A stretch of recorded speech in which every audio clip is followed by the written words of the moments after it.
السلام علیکم ورحمۃ اللہ وبرکاتہ۔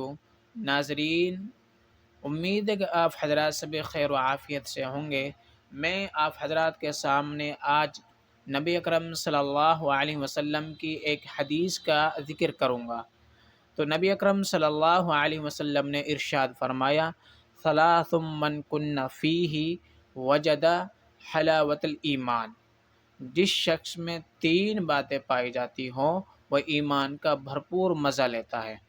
وہ تین باتیں نبی اکرم صلی اللہ علیہ وسلم نے کیا بیان فرمائی ہیں۔ پہلی بات، ان یکون اللہ ورسولہ احب الیہ مما سواہما۔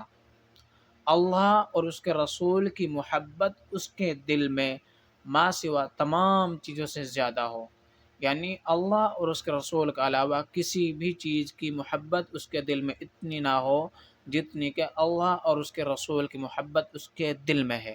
یہ ہے پہلی بات۔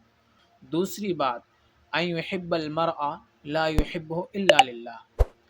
دوسری بات ہے، اللہ اور اس کے رسول کے علاوہ اگر کسی شخص سے محبت رکھے تو وہ صرف اور صرف اللہ تعالیٰ کی رضا کے لیے ہو، اللہ تعالیٰ کی خوشنودی کے لیے ہو، اللہ اور اس کے رسول کے لیے ہو۔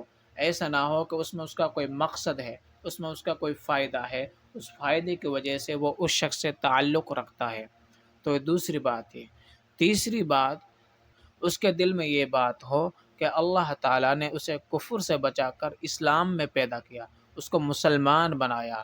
اب وہ اس کے بعد اپنے آپے کو کفر میں داخل کرنے کو ایسا ناپسند سمجھے جیسا کہ وہ اپنے آپے کو آگ میں ڈالنے کو ناپسند کرتا ہے۔